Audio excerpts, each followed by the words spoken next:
Number one అంటారు. అసలైన number one Guru Kashi university.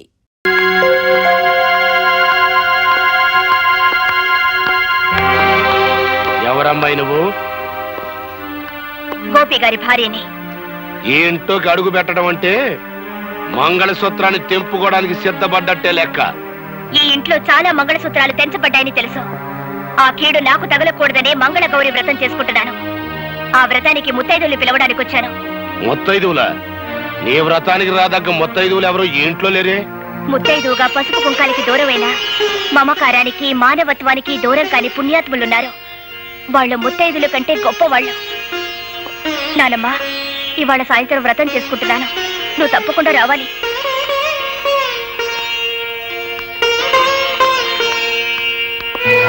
అమ్మా, నువ్వు ఈ వ్రతానికి వెళ్తలేదు. వెళ్ళావు, కూతురుతో పాటు నా కన్న తల్లి కూడా చచ్చిపోయిందనుకోవాల్సి వస్తుంది.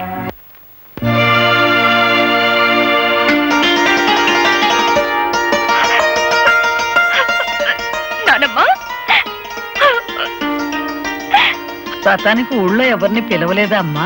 నువ్వొక్కదానివి దీవిస్తే ముక్కోటి దేవతలు దీవించినట్టవుతుందని నిన్ను తప్ప మరెవరిని పిలవలేదు నాన్నమ్మా. కంటికి కనపడిన గౌరీదేవి రాధమ్మను అనుగ్రహించినా అనుగ్రహించకపోయినా మీ గుండెల్లో పెట్టుకు పెంచిన మీ మనవరాల్ని మీరు దీవిస్తే చాలమ్మా. మా అమ్మగారు ఆశీర్వాదం తీసుకోమ్మా. నన్ను దీర్ఘ సుమంగళిగా ఆశీర్వదించున్నానమ్మా. ఏమ్మా దీవించడానికి సందేహిస్తున్నారు? మీ మనవరాలు పసుపు కుంకాలతో పచ్చగా ఉండటం మీకు ఇష్టం లేదమ్మా? నా మనసుకైతే ఆ కోరిక ఉంది, కానీ నా దీవెనకి ఆ శక్తి లేదు బాబు. నానమ్మా, ఎందుకు లేదమ్మా, మా గోపి ఆవేశంతో కట్టిన తాళిని రాధమ్మ అజ్ఞానంతో తీసివేయబోయినప్పుడు మీరు అడ్డుకుని ఆపారు. తెగిపోయిన అనుబంధాన్ని తిరిగి గుర్తు చేస్తూ విడిపోయిన కుటుంబాలని మళ్లీ కలపాలనే ఉద్దేశంతో మీ మనవరాల్ని మీ ఇంటి నుంచి మా ఇంటికి పంపారు. ఇంతటి మహత్కార్యం చేయగలిగిన మీకు మీరు నిలబెట్టిన తాళిని కాపాడే శక్తే మీకు లేదంటారా? తల్లి తండ్రి లేని గోపి అబ్బాయిని మీరు దిక్కు మొక్కు లేకుండా వదిలేయటం వల్ల ఆ కర్ణుడు అనుభవించినంత దౌర్భాగ్యాన్ని మా గోపి అబ్బాయి కూడా అనుభవిస్తున్నాడమ్మా. అవునమ్మా, మీ కొడుకు మీ అల్లుణ్ణి నిర్దాక్షిణ్యంగా చంపాడని మీకు తెలుసు. గోపికి రావాల్సిన ఆస్తిని కాజేశాడని మీకు తెలుసు. అయినా ఈ నిజాన్ని మీరు ప్రపంచానికి చెప్పలేకపోయారు. గోపి ప్రాణభయంతో పరిగెత్తుకుంటూ వచ్చి నా పంచన చేరాడు. వాడు నా దగ్గర ఉంటే వాడి జీవితానికి న్యాయం జరిపిస్తాడనే ఆశతో కావాలని వాడి లాకెట్టు మీ దగ్గర తాకట్టు పెట్టాను. అయినా ఏనాడు వాడి యోగక్షేమాల గురించి మీరు విచారించలేదు, వాడిని చేరతీయలేదు. వాడు మాకు దేవుడిచ్చిన బిడ్డగానే భావించాం. వాడి ఆలనా పాలనా చూడడంలో మా ముగ్గురికి ఒక ఆనందం కనిపించింది. ఆ ఆనందంలోనే మాకు పెళ్లిళ్లు కావాలని, మాకు బిడ్డలుండాలనే మాటే మర్చిపోయి ఇన్నేళ్లు గడిపేశాం. ఇంకో నిజం కూడా మీకు చెప్పాలమ్మా. చిన్నప్పటి నుంచి గోపి అబ్బాయికి తనెవరో, తనకి జరిగిన అన్యాయం ఏంటో, తనకు రావలసిన ఆస్తిని ఎవరు అనుభవిస్తున్నారో అంతా తెలుసమ్మా. అయినా ఏనాడు వాటి గురించి ఆశపడలేదు, బాధపడలేదు. మరంత గొప్ప మనిషికి ఉత్తి పుణ్యానికి ఉరిశిచ్చపడితే మీ మనవరాలు విధవరాలైపోద్ది. అప్పుడి రాధమ్మ తల్లి పసుపు కుంకాలు ఎలా సరిపోయాలో, తాళిబొట్టు ఎలా తెంచాలో బెమ్మచారెద్దవలం మాకు తెలియదమ్మా. ఆ తతంగం అంతా మీరే దగ్గరుండి జరిపించాలి. వీళ్ళ నుంచి మానవత్వాన్ని నేర్చుకున్న మనిషిగా రేపు నేను కోర్టులో చెప్పబోయే నిజమే ఈ మాంగళ్యాన్ని నిలబెడుతుందమ్మా.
కదలో.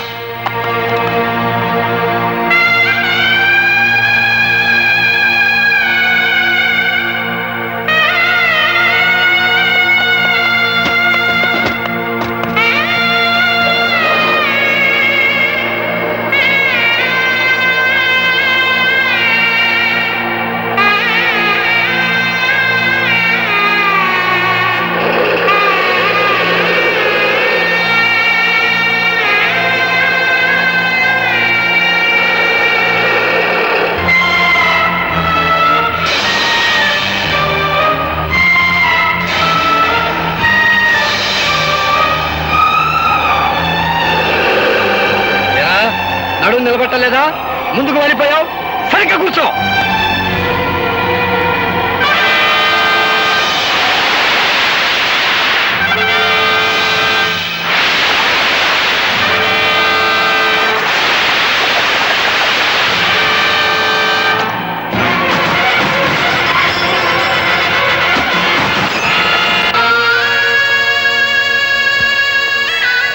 అమ్మా, ఇప్పటికే చాలా ఆలస్యమైపోయింది.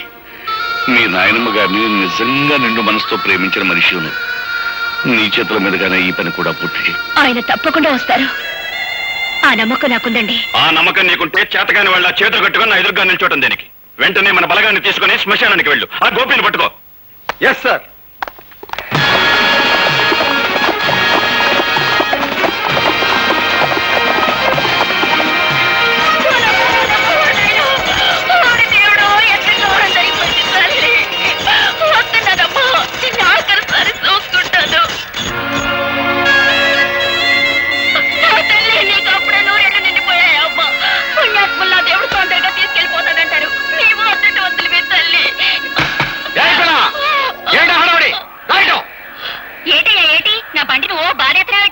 ఏమిటా ఏడుపులో? ఇంతకెవరు? సూర్యచంద్రరావు పంపితే వచ్చాను. అవును, సంస్కారం లేని తల్లికి దాన సంస్కారం చేయడం ఎట్టలేక అదేదో నన్నే చేయమని కిరసనాలు అగ్గి పెట్టేసి పంపించారు. సూర్యచంద్ర గారు మనుషుడు ముందు చెప్పలేదే? కానీ కానీ తొందర కానీ. నన్ను ఆడ చెప్పనిచ్చా? తొందర కానీ.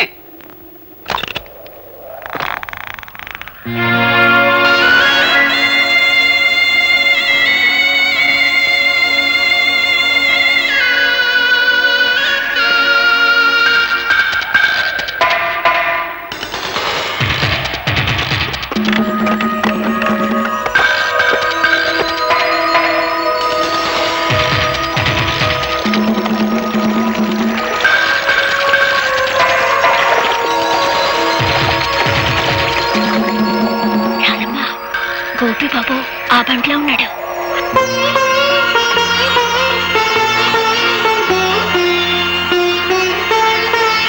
అబ్బాయి పోలీసులు. అట్టమ్మా, అయ్యో అగ్గిపెట్టి బండ్లో మర్చిపోయాను. ఇటు ఇయ్యమ్మా. వద్దండి, ఎవరి చేత్తో తలకొరి పెట్టాలో వాళ్ళ చేత్తోనే పెట్టాలి, లేకపోతే రుణాల బంధ తీరదు.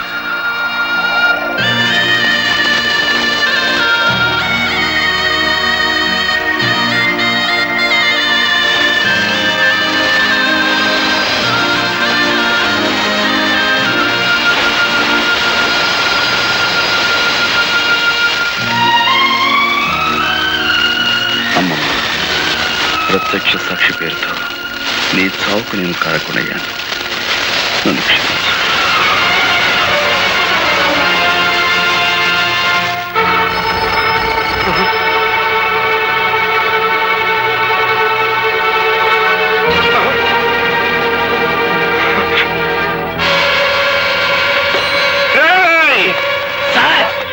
నా ఇంటి చుట్టూ 100 పోలీసులు కాపలా ఉంచుతారని ఆ ఇన్స్పెక్టర్ అశ్రీ గారు చెప్పారా?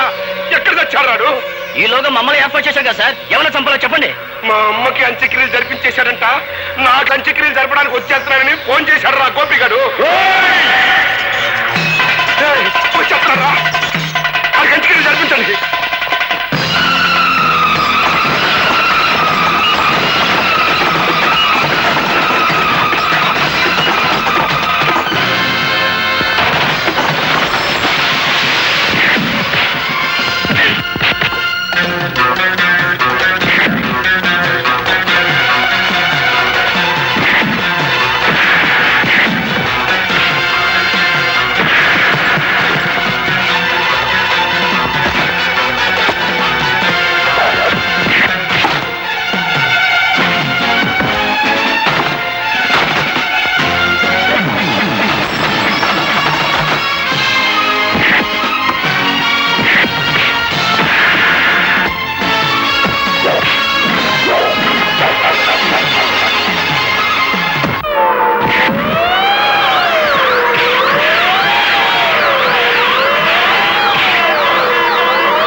అమ్మ శ్రేయ, సమయానికి వచ్చేసావు. వస్తరా.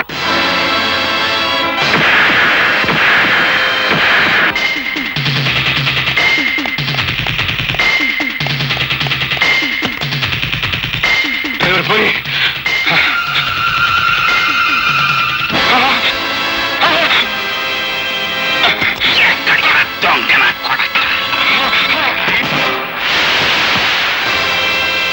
మోసం చెయ్యటం నీకొక్కడికే తెలిసిన విద్య కాదురా. అదే మోసానికి నేను దిగజారితే నీ బతుకు చూస్తుండా.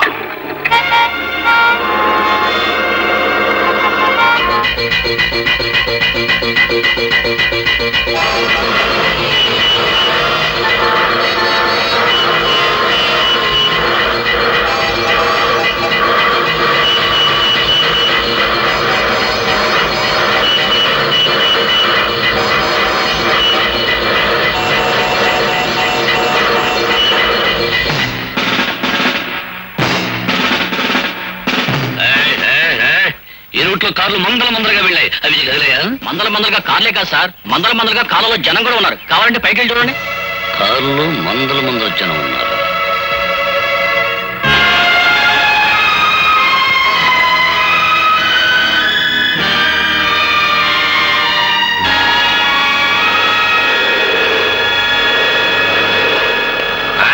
ఏంటంటే వంటశాల మీదకి మిడతల దండ వచ్చినట్టు మీ పోలీసులు అంతా ఒకేసారి వచ్చారు. ఏమన్నా కిరికిరియా?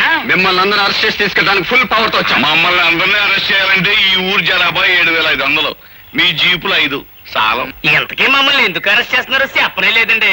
జైల్లోంచి తప్పించుకున్న గోపి మీలో ఉన్నాడని మా నమ్మకం. బాలే కనిపెట్టేశారండి.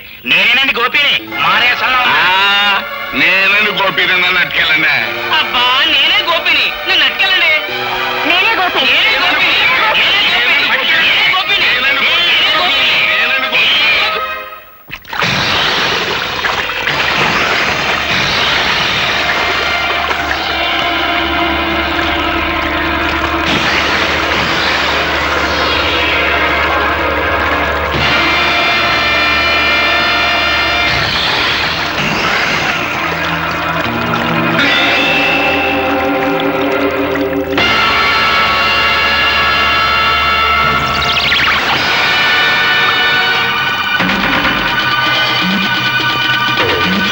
ఇంతవరకు అది కేవలం ఇసుక బస్తా మాత్రమే. ఈ క్షణం నుంచి అది నీ ఆయుర్దాయం. అందులో నీ ఇసుక కిందకు రాలటం అంటే క్షణ క్షణం నీ ఆయుర్దాయం తరిగిపోతున్నట్టే లెక్క.